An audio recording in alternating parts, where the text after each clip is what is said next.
On this episode of our Tall Tales, we're bringing you to the source of the tall tale of the Devil's Hole and what has been said about the Devil's Hole and some of the rumors and tall tales and folklore that surrounds this vertical cave for nearly 200 years. So if y'all ever see me running out of here, you might want to run too, because I've got something mad.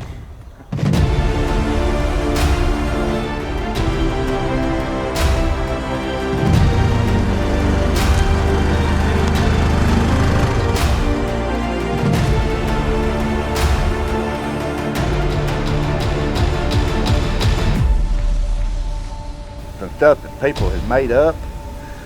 They saying that aliens live down in there, and the Short Mountain Squaller lives in there. Some of the tall tales are actually things that happen that are hard to believe. Sometimes you hear of things that happened that, well, could that have really happened, or is it real? And it's not our job to place that judgment. That's up to you, the listener, the viewer. So here we go. I want to talk about somebody that lived within walking distance of where we are here that wrote many books, including this one, Fletch Woodard and his troubles with the bad town boys, as he calls them, the local citizens that referred to him as the most hated man in McMinnville. Living in the 1800s, you either had friends or enemies, and very few of the just passive, well, it's just another person. You had sides you picked, especially if you lived on Court Square.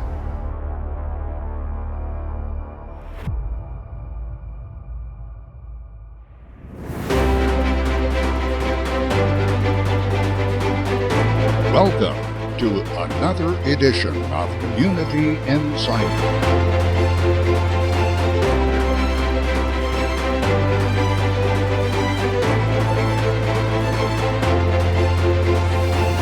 Join us as we travel Middle Tennessee, uncovering history and experiencing the adventure of unique stories and events coming to you inside your community.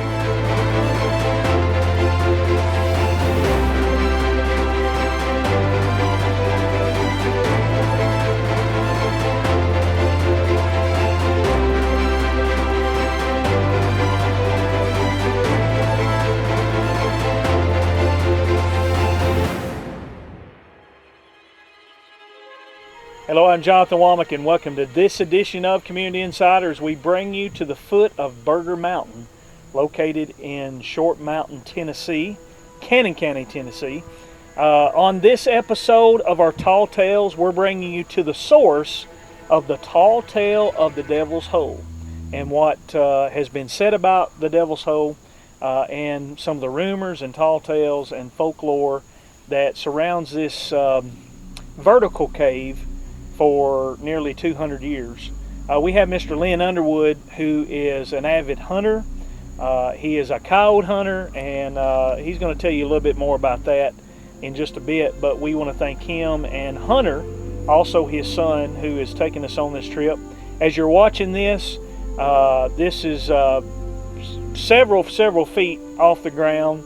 It's a pretty tall cave for Middle Tennessee area, but at the same time, getting there is going to be the hard part. And so that's what Lynn and Hunter both is going to do, is going to get us up there, along with the camera person, my son, Colin Womack. So welcome to this edition. Stay tuned. There's more coming this way. Lynn, thank you so much for this opportunity. No problem, anytime. So you tell me, we mentioned you as a hunter, but you're also an avid coyote hunter. I do coyote hunting for farmers and stuff, just to help them out, keep coyotes out of the cattle, goats or whatever. I just enjoy hunting them. I got you. And usually when I kill them, I skin them and I sell the pelts or make stuff out of them. Wow, that's unbelievable. So your background also comes at one time. I'm all about us staying as safe as we can on this trip. Public safety was something that you did for some years. You served as a service officer, right? I was a police officer and a county deputy. I was on the fire department. I was a first responder. And now I'm just doing the hunting deal. There you go. There you go. Enjoying it a little bit. There you go. Y'all got a beautiful place. We'll be showing you some shots of that and what this means. Now, one of the biggest questions we're going to have asked from people that's watching, you know, how can we go see this? Because of the scheduling with his hunting and all the things that they do, it can be set up, and we'll be giving you that information so that you can contact if you're a farmer or someone who has, you know, coyotes that's, you know, bothering your cattle or something like that. You can contact him, or if you'd like to set up a tour, of course it's not free, but they can set that up and you can talk to them by way of phone, and we'll let you get set up on that. But what can we be looking out for? I know it's not an easy path, but you got some paths up there, right? Yeah, I can get within 3/4 of the way to it in this thing. I got you. But it's still an uphill walk, and it's going to take a little while. I got you. And it's hot, and it's going to be hotter up there. Wow, I figured it'd be cooler. Well, when you start climbing that hill, it don't matter. I got you. It don't matter. So you talk about the hill, Burger Hill. There's some other names for that hill. Going back in time, the mountain has been called several different things. It's pretty steep. Like, what would you say is the rate of the climb? Oh, it's fairly steep. And mainly it's rocks, and where it's got dead leaves on it, it's going to be a little tricky to walk through it. There's going to be some briars, and there's going to be weeds. Yeah. But as far as snakes, I've only seen one snake up there, and that's been it. Wow, that's good. That's good for us, especially. Now, Mike West, who was a writer for Cannon Courier, did a story on this back, actually more than once. There's actually Tennessee Stories of Ghosts mentions the Devil's Hole. It mentions it was located near Blues Hill, Tennessee. That is basically across the field from where we're at. It's basically the same place. And of course, the more widely known Devil's Hole, which is located in Nevada, in the desert. But of course, this one's ranging what some spelunkers went down and actually measured the hole of being about 110 feet. We're not going to be going down in the hole. We're going to get some shots in the hole. We're going to see what we can capture, and you're going to get to come along with us. So I think it's about time before it gets too dark. Yeah, because it'll be getting dark in about another 45 minutes to an hour up there. And that's one thing we're going to be watching for. Big stories. One of those stories is a man threw his wife in there, and you could hear screams. There was a young boy that fell in the hole. I'll be letting Lynn tell some of the tall tales that he's heard from that hole. And actually, one of the oldest books that we found actually has, for some strange reason, there was some churches that actually met and camped around that hole. It's a Seventh-day Adventist church that done it. Okay. Some of the young men would come up there and play music. They would bring horns and stuff, and on a quiet night, you could hear it for miles. Wow. Do you remember that? I don't remember it, but that's what some old folks told me. Okay, there you go. There you go. Well, stay tuned to that and much more on this edition of Tall Tales on Community Insider.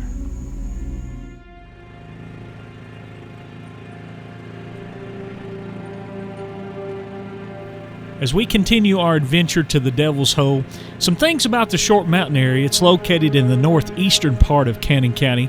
The mountain looms above adjacent portions of DeKalb and Warren counties. And of course, it's the highest point of the eastern Highland Rim at about 2,074 feet in elevation.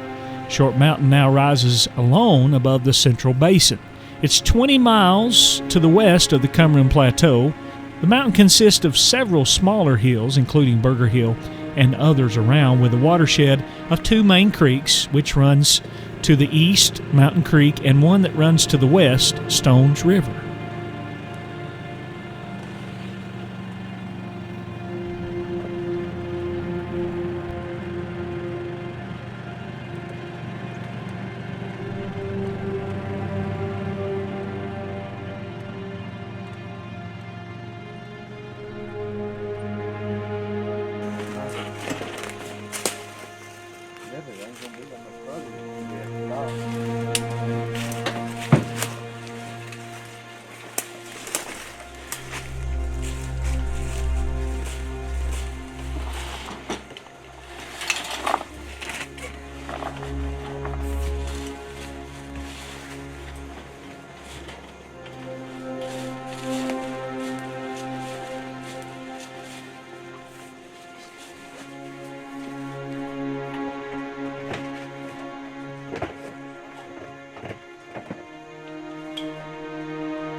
Near Burger Hill and Short Mountain, you'll find some beautiful places and really all over Cannon County.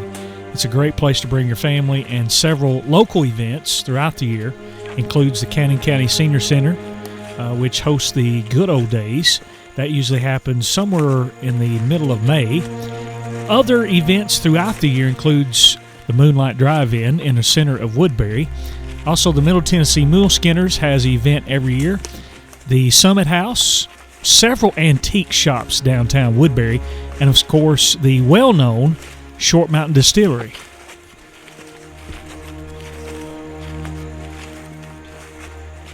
Very close to Burger Hill, actually just right around the hill, the Short Mountain Distillery hosts several events throughout the year. Almost every quarter and every season, you'll notice they do events, craft fairs, and many other things. So check out their website for the Short Mountain Distillery.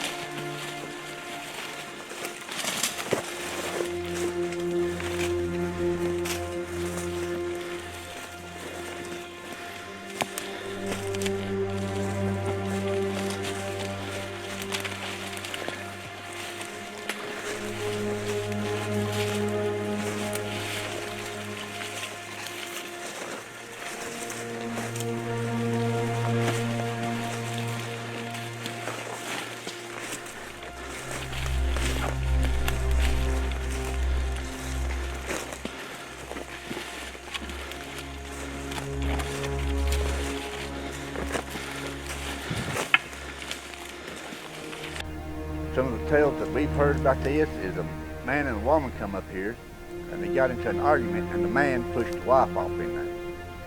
And I've also heard around 1900 that the man went missing. Nobody could find him. And they think he was murdered and they threw his body off in there. But the last people that had been down in there did not find any human remains whatsoever. All they found was a small snake and some pupfish. Because there is water running through, because there's another spring right up here that goes down into the ground. Some stuff that people have made up. They're saying that aliens live down in there, along with an invisible cow, and the Short Mountain Squaller lives in there. Talk about the Short Mountain Squaller. It's supposed to be a Bigfoot creature, Okay. about 7 foot tall, hairy, and sounds about like a bear when he growls. But I've lived up here for going on 20 years. I ain't never seen it or heard it. And I'm a hunter. If it would have been here, I'd have been hunting it. All right, bring another one. Tony, you still rolling? I just ended it. Go ahead, do it again. See it, honey. Are we ready? Ready.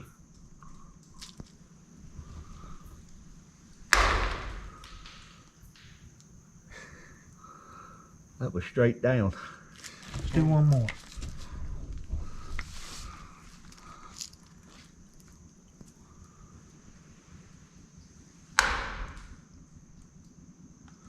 That's a good 34-second fall time. Yeah. On a 5-pound rock.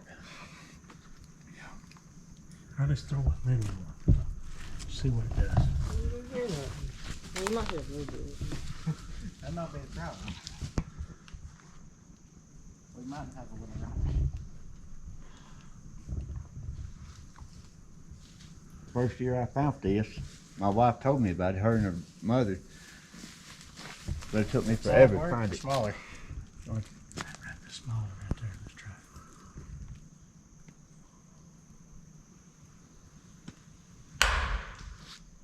5 seconds. One more. Here's a bigger one.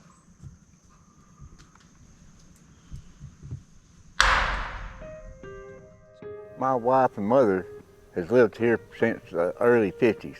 My mother-in-law's been here since the early 50s. And they heard it from older people too, and they told me about it.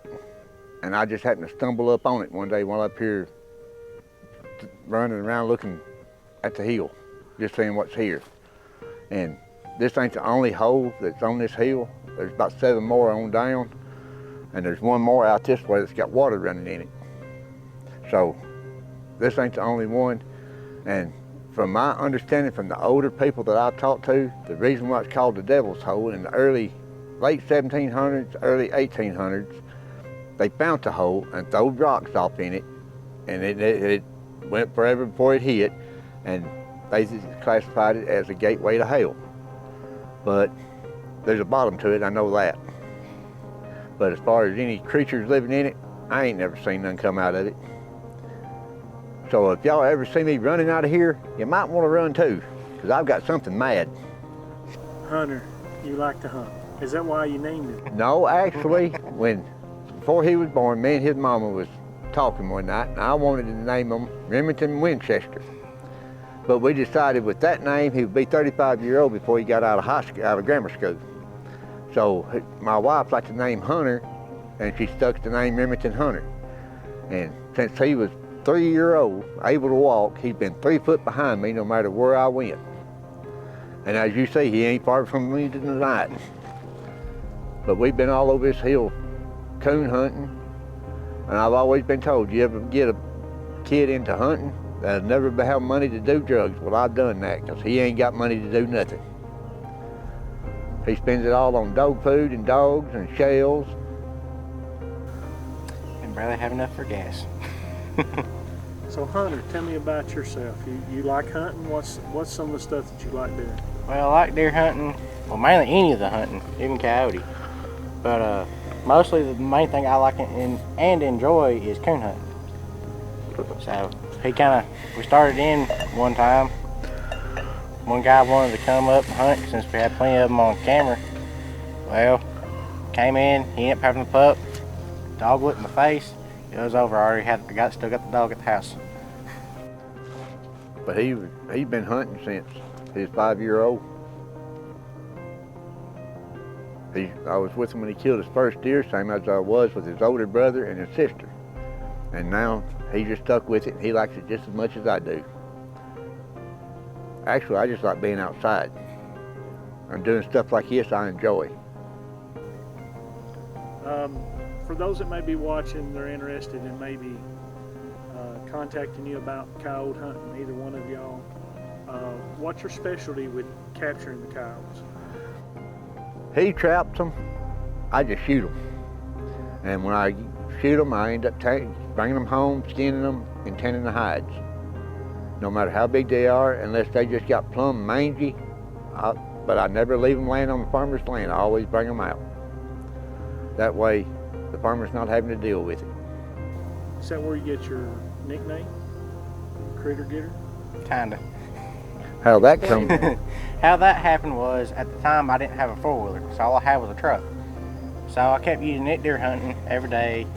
You know, kept bringing coyotes, coons, deer, kept bringing them out, and well, one day I kind of got bored after I done took the stickers off the front of the truck when we had it.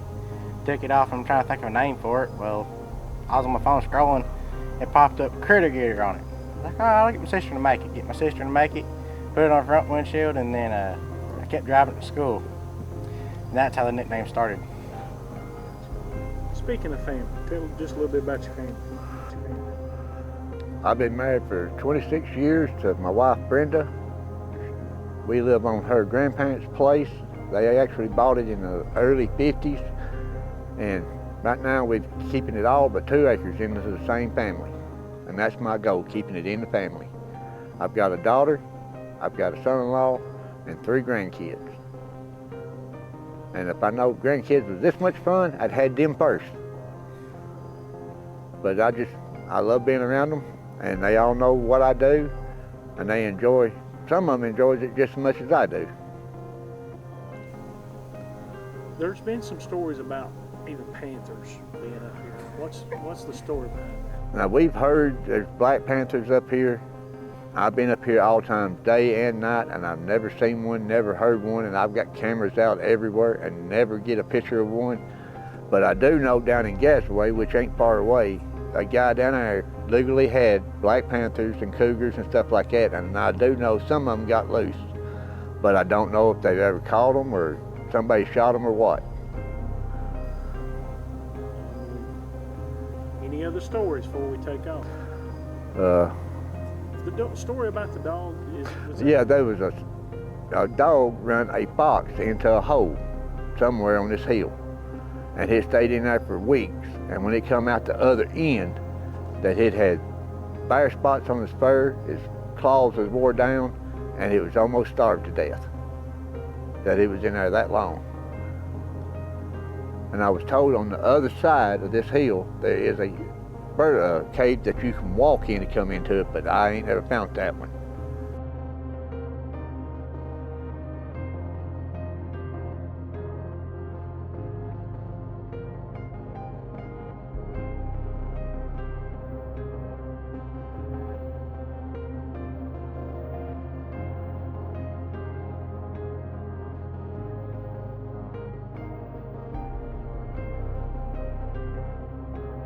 I want to talk about somebody that lived within walking distance of where we are here that wrote many books, including this one, Fletch Woodard and his troubles with the bad town boys, as he calls them, the local citizens that referred to him as the most hated man in McMinnville. Living in the 1800s, you either had friends or enemies, and very few of the just passive, well, it's just another person. You had sides you picked, especially if you lived on Court Square.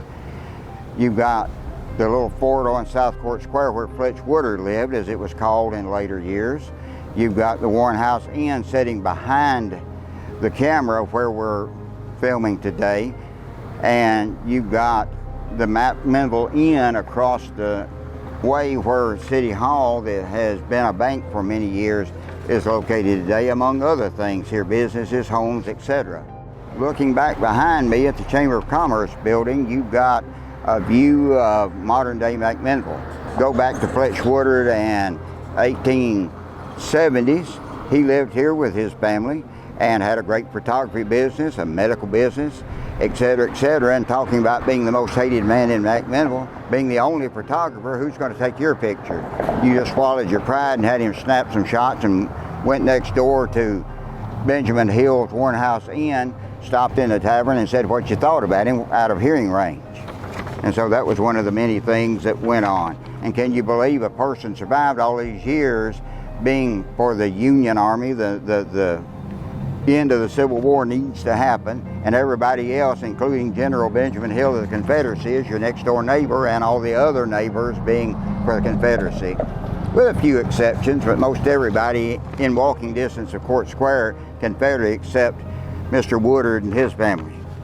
So you've got a lot of interesting things. As I say, he was McMinnville's doctor, one of the many doctors that have served here over the decades. McMinnville's first photographer out of many that have followed suit and taken up that tradition. A phrenologist that reads the bumps on your head to tell you what your life is going to be like. And there's still people today that follow that line of thinking. He was a social thinker, referred to himself as a liberal, and had all of these ideas to the point that he created a school of open thinking at his home.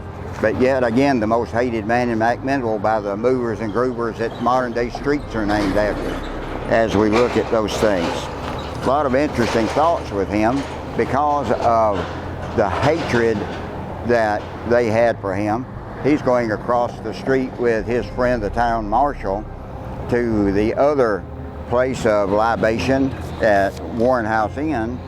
Is here across the street where they go is the Mountain Inn, and so they're talking trash about the people on the other side of the street near his home, talking trash about him.